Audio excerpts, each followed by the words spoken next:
माझे विचार आणि माझ्या भावना आणि माझी बिलीफ सिस्टीम याबद्दल अवेअरनेस क्रिएट करणारी अशी ही काउन्सिलिंग थेरपी आहे. आपण बघतो की प्रत्येक माणसाचं एखाद्या गोष्टीबद्दलचं किंवा घटनेबद्दलचं जे परसेप्शन आहे, जे कॉग्निशन आहे ते वेगवेगळं असतं. माझे हे नकारात्मक जे विचार असतात ते माझ्या नकारात्मक अशा स्ट्रॉंग भावनांबरोबर टीम अप होतात. तेवढ्यावरच ती थांबते का? तर तसं होत नाही. तर बरोबरीने उरलेली 4 कामही मला जमणार नाहीत, कारण मी धांदरट आहे असं ती स्वतःचं नामकरण करून घेते.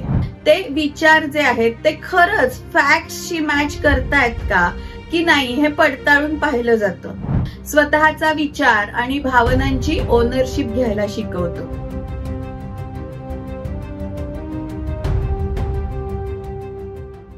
माझ्याकडे जेव्हा क्लायंट येतो किंवा त्याचा फोन येतो तर त्यातले 40% क्लायंट चौकशी करत असतात की तुम्ही सीबीटी करता का?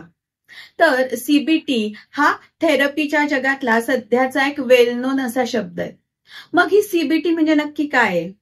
थेरपी म्हणून ही कसं पुढे जातं? सीबीटी सगळ्यावर काम करते का?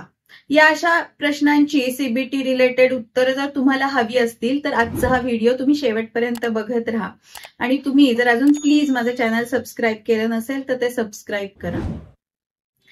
नमस्कार, मी डॉक्टर वर्षा हरीश देशपांडे, तुम्हा सगळ्यांची डॉक्टर मैत्रीण. आज तुमच्याशी ज्या वेगवेगळ्या काउन्सिलिंगच्या थेरपीज आहेत त्याच्यामधल्या कॉग्निटिव्ह बिहेवियर थेरपी म्हणजेच सीबीटी या बिहेवियर थेरपी बद्दल संवाद साधू इच्छिते.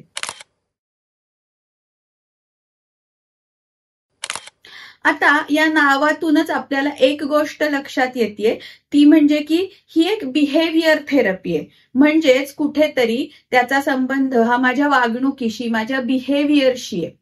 आपल्यापर्यंत जेव्हा एखादी गोष्ट किंवा एखादी घटना किंवा एखादी इन्फॉर्मेशन सुद्धा पोहोचते तेव्हा त्याबद्दल आपलं एक आकलन असतं, आपलं त्याबद्दलचं एक काहीतरी परसेप्शन असतं.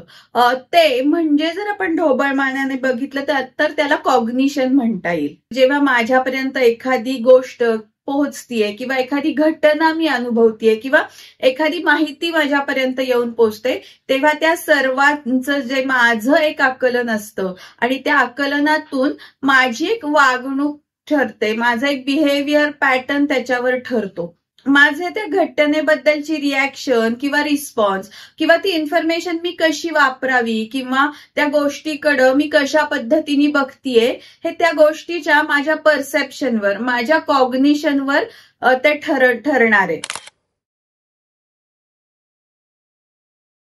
आपण बघतो की प्रत्येक माणसाचं एखाद्या गोष्टीबद्दलचं किंवा घटनेबद्दलचं जे परसेप्शन आहे, जे कॉग्निशन आहे ते वेगवेगळं असतं. मग असं हे माझं जे आकलन आहे, माझं कॉग्निशन आहे ते कशावर नक्की अवलंबून आहे किंवा ते मला कसं त्रासदायक ठरतं? तर हे अवलंबून असतं माझ्या विचारांवर, माझ्या भावनेवर आणि माझ्या बिलीफ सिस्टीमवर. आणि जर या तिन्हीच्या संबंधांमधून, त्यांच्या एकमेकांमधल्या रिलेशनशिप मधून माझी वागणूक जर बनत असेल, माझी वर्तवणूक त्याच्यातून जर ठरत असेल तर माझे विचार आणि माझ्या भावना आणि माझी बिलीफ सिस्टीम याबद्दल अवेअरनेस क्रिएट करणारी अशी ही काउन्सिलिंग थेरपी आहे जिचं नाव आहे सीबीटी म्हणजेच कॉग्निटिव्ह बिहेवियर थेरपी. या थेरपीद्वारे नक्की साध्य काय केलं जातं किंवा कसं केलं जातं? तर बरेचसे माझे जे थॉट्स हे जेव्हा निगेटिव्ह असतात तेव्हा ते माझ्या भावनांना अधिक स्ट्रॉंग बनवत जातात निगेटिव्हली. आणि माझे हे नकारात्मक जे विचार असतात ते माझ्या नकारात्मक अशा स्ट्रॉंग भावनांबरोबर टीम अप होतात आणि तेच हळूहळू माझ्या बिलीफ सिस्टीम मध्ये कन्व्हर्ट व्हायला लागतात.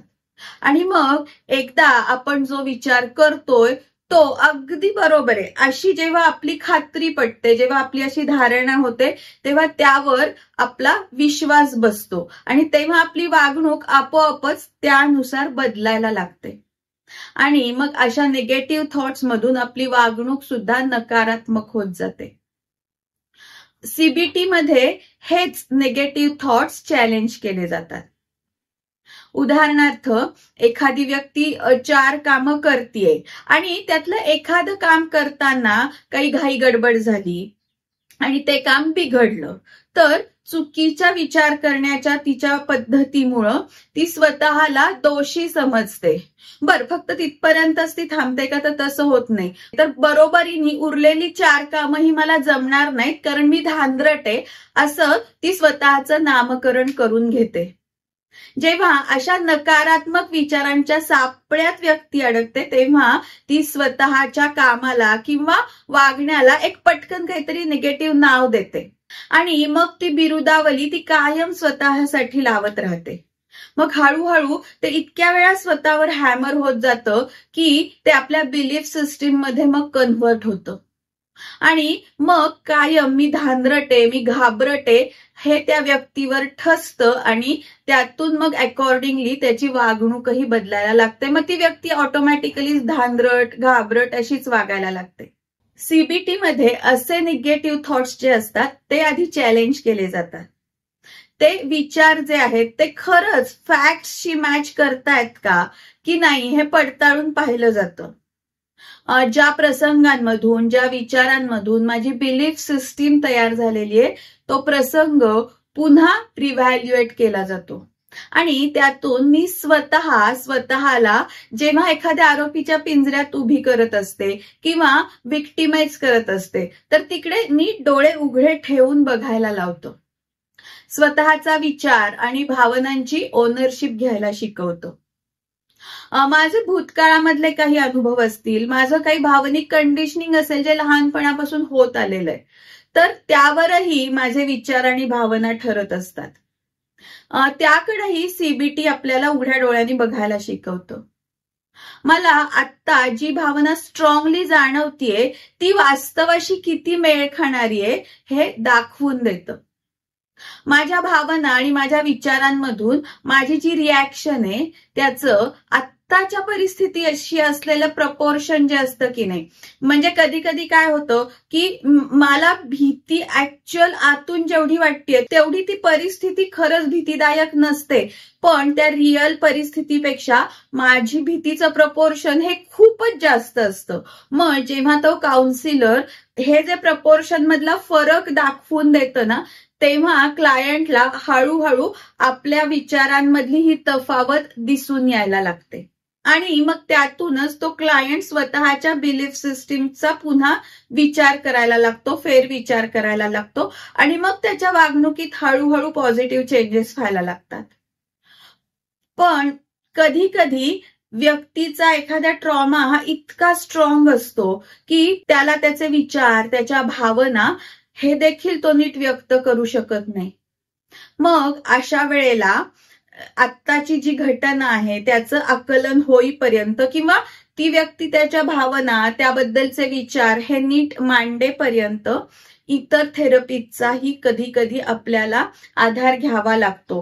प्रत्येक वेळेसच सीबीटी तेवढ्याच चांगल्या पद्धतीने काम करू शकेलच असं प्रत्येक क्लायंटच्या बाबतीत आपण सांगू शकत नाही. मग असा ज्या लोकांचा ट्रॉमा खूप स्ट्रॉंग असतो तर अशा वेळी पहिल्यांदा ट्रॉमा फोकस थेरपी किंवा आर्ट बेस्ड थेरपी किंवा आरसी यांसारख्या वेगवेगळ्या थेरपीज वापरून त्याच्यानंतर जेव्हा क्लायंट कॉग्निटिव्हली ओरिएंटेड होतो त्यावेळेला किंवा तो त्याच्या विचारांकडे, त्याच्या भावनांकडे बघायला शिकतो त्याच्यानंतर मग आपण त्या क्लायंटमध्ये सीबीटी वापरू शकतो. आणि या कॉग्नेटिव्ह बिहेवियर थेरपीमधून आपण आपली वागणूक ही किंवा आपली वर्तवणूक ही आपण आपल्या भावना, विचार यांच्या माध्यमातून कशी बदलू शकतो याबद्दल आपण आज माहिती घेतली. आजचा हा व्हिडिओ तुम्हाला कसा वाटला ते मला नक्की कमेंट करून कळवा. थँक्यू.